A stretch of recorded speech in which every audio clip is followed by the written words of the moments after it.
మాజీ సీఎం కేసీఆర్ తో పాటు వారి కుటుంబ సభ్యులపై ఎమ్మెల్యే కోమటిరెడ్డి రాజగోపాల్ రెడ్డి ఘాటు వ్యాఖ్యలు చేశారు. అవినీతికి పాల్పడ్డ కేసీఆర్, కేటీఆర్ కూడా జైలుకు వెళ్లడం ఖాయమన్నారు.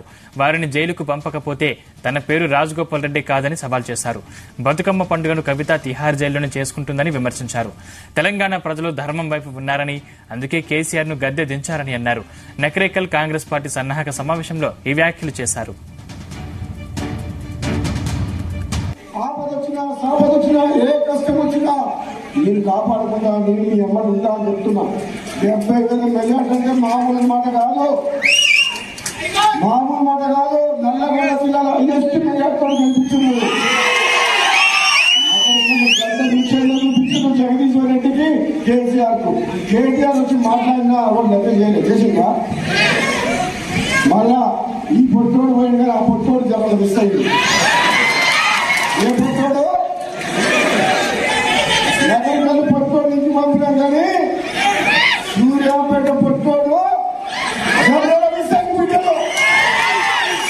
అవునా కదా? ఎలా అదృష్టం బాగుంది బిడ్డ మీకు. మీరు బీజేపీలోకి వెళ్ళి వాపసు వచ్చినా కానీ ఒక్క నెల రోజుల ముందొస్తే ఆ పొట్టోడి కథం చేస్తుంది. నిన్ననే చెప్తున్నా, అక్కడ కథ చేస్తుంది. కేసీఆర్ నిలబడుతుంది, వారిని కూడా కథ చేస్తుంది. లేటు వచ్చిన అప్పటికి ఆలస్యమైంది. ఆయన బాగా తిరిగిన మునుగోడుతో పాటు నగరం చేసిన కొంచెం ఆలస్యం వచ్చిన. లేకపోతే కాంగ్రెస్ కు 90 సీట్లు వస్తుంది. వస్తున్నాం. నాకు భయం లేదు. నేను ధర్మం వైపు, న్యాయం వైపు, ప్రజల వైపు, ప్రజాస్వామ్యాన్ని కాపాడాలని కొట్లాడే తప్పితే అప్పుడు పార్టీ మారినా మళ్ళా కాంగ్రెస్ లోకి వచ్చినా నేను అది ఒకటే ఏకైక లక్ష్యం, ఈ బీఆర్ఎస్ పార్టీని బొంద పెట్టాలి.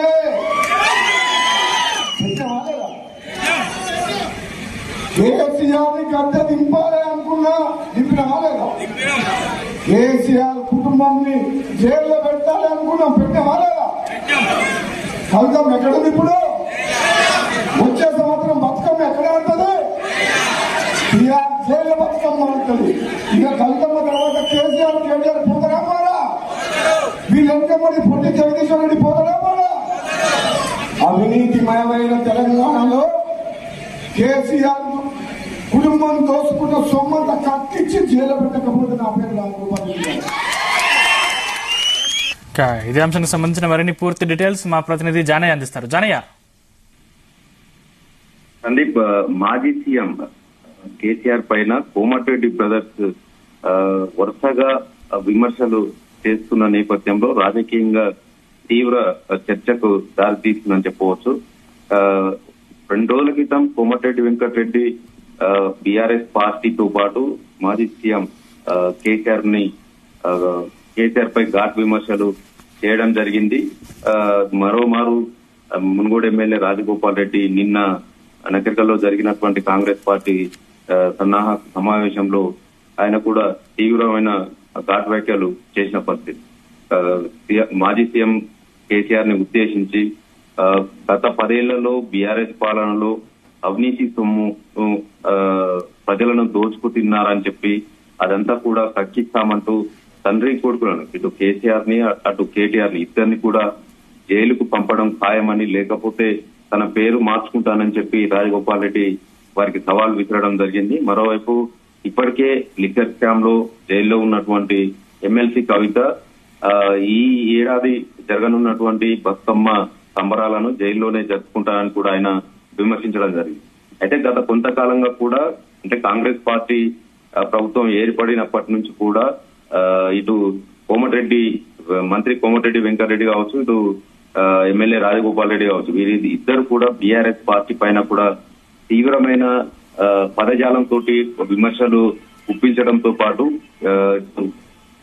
మాజీ సీఎం కేసీఆర్ తో పాటు అప్పటి మంత్రిగా ఉన్నటువంటి మాజీ మంత్రి జగదీశ్వర్ రెడ్డి కావచ్చు, ఇటు కేటీఆర్, వీరందరి పైన కూడా విమర్శలు చేస్తూ రాజకీయంగా చర్చకు తెరలేస్తున్నారు. అసెంబ్లీ సాక్షిగా కూడా మంత్రి కోమటిరెడ్డి వెంకటరెడ్డి కావచ్చు, ఇటు ఎమ్మెల్యే రాజగోపాల్ రెడ్డి కావచ్చు, బీఆర్ఎస్ పార్టీకి సంబంధించిన ఎమ్మెల్యేలు మాట్లాడుతున్న తరుణంలో కూడా వారికి గట్టి సవాళ్లు విసరడం, మీ అవినీతి పైన కూడా ఇప్పటికీ అవినీతి పైన న్యాయ పోరాటంతో పాటు వారి అవినీతి సొమ్మునంతా కూడా తిరిగి తీసుకునే విధంగా కూడా చేస్తామని వారిని జైలుకు పంపించడం ఖాయమంటూ కూడా ప్రచారం అంటే విమర్శలు చేస్తున్న పరిస్థితి. ప్రస్తుతం కోమటిరెడ్డి బ్రదర్స్ చేస్తున్నటువంటి ఈ విమర్శలతోటి తెలంగాణలో జరగనున్న పార్లమెంటు ఎన్నికల నేపథ్యంలో భువనగిరి పార్లమెంటు నియోజకవర్గ ఇన్ఛార్జిగా ఉన్నటువంటి కోమటిరెడ్డి రాజగోపాల్ రెడ్డి వరుసగా ఆ నియోజకవర్గ స్థాయిలో అసెంబ్లీ నియోజకవర్గాల వారిగా సమావేశాల్లో ఆయన పాల్గొంటూ మొత్తం అంటే బీఆర్ఎస్ పార్టీకి సంబంధించిన మాజీ సీఎం కేసీఆర్ పైననే ఎక్కువగా కామెంట్లు చేస్తూ కాంగ్రెస్ పార్టీ కార్యకర్తల్లో ఉత్సాహం నింపేందుకు కూడా ఆయన ఇలాంటి వ్యాఖ్యలు చేస్తున్నారని కూడా రాజకీయ విశ్లేషకులు భావిస్తున్న పరిస్థితి. ఇటు కోమటిరెడ్డి వెంకటరెడ్డి కూడా ఎక్కువగా మాజీ సీఎం కేసీఆర్ పైనే ఈ విమర్శలు చేస్తూ పార్లమెంట్ ఎన్నికల్లో లబ్ధి పొందే విధంగా మాట్లాడుతున్నారనేది కూడా చర్చ సాగుతుంది. మొత్తానికైతే కోమటిరెడ్డి బ్రదర్స్ ఎప్పుడైనా కూడా వాళ్ళు మాట్లాడింది ఏదైనా కూడా రికార్డ్ అంటే వాళ్ళు చర్చకు దారి తీసే విధంగా కూడా వాళ్ళు మాట్లాడుతున్న పరిస్థితి కనబడుతుంది. ప్రస్తుతం వరుసగా ఈ వారం రోజుల పరిధిలోనే అన్నదమ్ములు ఇద్దరు కూడా మాజీ సీఎం కేసీఆర్ ని విమర్శిస్తూ ఘాటు వ్యాఖ్యలు చేయడంతో పాటు జైలుకు పంపిస్తామని చెప్పడం, వారిపైన న్యాయ విచారణకు సంబంధించి కూడా చేస్తామని చెప్పడం కూడా జరుగుతుంది. మరోవైపు పార్లమెంటు ఎన్నికలకు సంబంధించి భువనగిరి పార్లమెంటు బాధ్యత అంతా కూడా కాంగ్రెస్ పార్టీకి సంబంధించిన బాధ్యత అంతా కూడా సీఎం రేవంత్ రెడ్డి స్వయంగా మున్గోడు ఎమ్మెల్యే రాజగోపాల్ రెడ్డి ఇంటికి వెళ్లి ఆయనను బాధ్యతలంతా అప్పగించి గెలుపు బాధ్యత మీదేనంటూ భువనగిరి పార్లమెంట్ గెలిపిస్తే మంత్రి పదవి ఇస్తామంటూ వ్యాఖ్యానించినట్టుగా కూడా కాంగ్రెస్ పార్టీ వర్గాల్లో చర్చ సాగుతున్న నేపథ్యంలో రాజగోపాల్ రెడ్డి ఈ విధంగా కామెంట్ చేస్తున్నాడా అనేది కూడా కొంత చర్చకైతే వస్తున్నట్టుగా తెలుస్తోంది. ఎందుకంటే భువనగిరి పార్లమెంట్ ఎంపీ కాంగ్రెస్ అభ్యర్థిని గెలిపిస్తే మంత్రి పదవి వస్తుందని కూడా ఆయన ఆశిస్తున్నారు. కాంగ్రెస్ ప్రభుత్వం ఏర్పడినప్పటి నుంచి కూడా ఆయన మంత్రి పదవి ఆశిస్తున్న పరిస్థితి ఉంది. అధిష్టానం కూడా తనకు హామీ ఇచ్చిందనే ఆయన చెప్తున్న పరిస్థితుల్లో ఈ వ్యాఖ్యలు కూడా కాంగ్రెస్ పార్టీ అధిష్టానం దృష్టిలో పడేందుకు కూడా ఇటు సీఎం రేవంత్ రెడ్డికి దగ్గర అయ్యేందుకు కూడా ఈ కోమటిరెడ్డి బ్రదర్స్ ఇద్దరు కూడా ఇలాంటి వ్యాఖ్యలు చేస్తున్నారు అనేది మాత్రం రాజకీయంగా కూడా దుమారం లేస్తుందని చెప్పవచ్చు. జానయ్య, అంటే ఇద్దరు కోమటిరెడ్డి బ్రదర్స్ కూడా ప్రధానంగా కేసీఆర్ కుటుంబాన్ని టార్గెట్ చేశారనుకోవచ్చు. ఎందుకంటే రాజగోపాల్ రెడ్డి వ్యాఖ్యల్ని బీఆర్ఎస్ నేతలు ఖండించారు ఇప్పటివరకు. ఏదైతే ఉమ్మడి నల్గొండ జిల్లాకు సంబంధించి గతంలో ఏదైతే మొత్తం 12 నియోజకవర్గాల్లో కాంగ్రెస్ పార్టీ నుంచి 3 స్థానాల్లో గెలిచినప్పటికీ ఉత్తమ్ కుమార్ రెడ్డి రాజీనామాతోటి ఎంపీగా వెళ్లడం, రాజీనామా చేయడం, అక్కడ బీఆర్ఎస్ పార్టీ అది గెలుపొందడం, తర్వాత నగర్కల్ నియోజకవర్గం నుంచి గెలిచిన కాంగ్రెస్ అభ్యర్థి బీఆర్ఎస్ లోకి వెళ్లడం, మరోవైపు ఇటు మునుగోడుకు చెందినటువంటి రాజగోపాల్ రెడ్డి కాంగ్రెస్ రాజీనామా చేసి బీజేపీలోకి వెళ్లి ఉప ఎన్నిక రావడం, మొత్తం 12 స్థానాల్లో బీఆర్ఎస్ పార్టీ సాధించుకోవడంతో కోమటిరెడ్డి బ్రదర్స్ ఈ ఉమ్మడి నల్గొండ జిల్లాలో వారికి అంటూ కొంత ప్రాధాన్యత ఉన్న నేపథ్యంలో ఒక్కసారిగా గత ప్రభుత్వ హయాంలో మొత్తం 12 నియోజకవర్గాలకు బీఆర్ఎస్ పార్టీ సాధించడంతో కోమటిరెడ్డి బ్రదర్స్ బీఆర్ఎస్ ని టార్గెట్ చేస్తూ రావడం జరిగింది. గతంలో రాజగోపాల్ రెడ్డి కూడా కేసీఆర్ ని గద్దె దింపేంత వరకు తను దేనికైనా సిద్ధమే అంటూ కేవలం కేసీఆర్ ని ప్రభుత్వాన్ని గద్దె దించేందుకే బీజేపీ పార్టీలకు వెళ్తున్నట్టుగా కూడా ఆయన గతంలో వ్యాఖ్యలు చేయడం జరిగింది. మళ్ళీ కాంగ్రెస్ లకు వచ్చినాక కూడా ప్రజాపాలన ప్రజలంతా కూడా ధర్మం వైపే ఉన్నారు, కాంగ్రెస్ పార్టీకి పట్టం కట్టారు, అవినీతి పాలనకు చమరగీతం పాడారని ఆయన వ్యాఖ్యానించడం జరిగింది.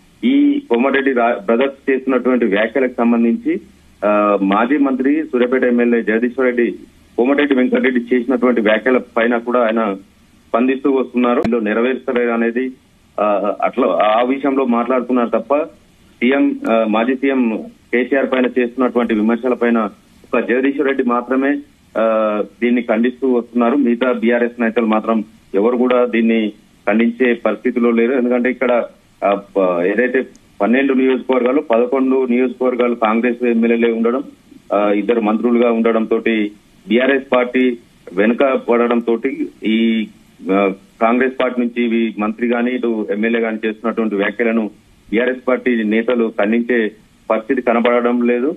మరోవైపు కేవలం ఈ కోమటిరెడ్డి బ్రదర్స్ మాజీ సీఎం కేసీఆర్ ని టార్గెట్ చేస్తూ కూడా వారు మాట్లాడుతుండటంతో కాంగ్రెస్ పార్టీలో ఉత్సాహం నింపి ఈ పార్లమెంట్ ఎన్నికల్లో 2 స్థానాల్లో గెలుపొందాలనేదే లక్ష్యంగా కూడా వాళ్ళు ముందుకు సాగుతున్నట్టుగా చర్చ సాగుతుంది.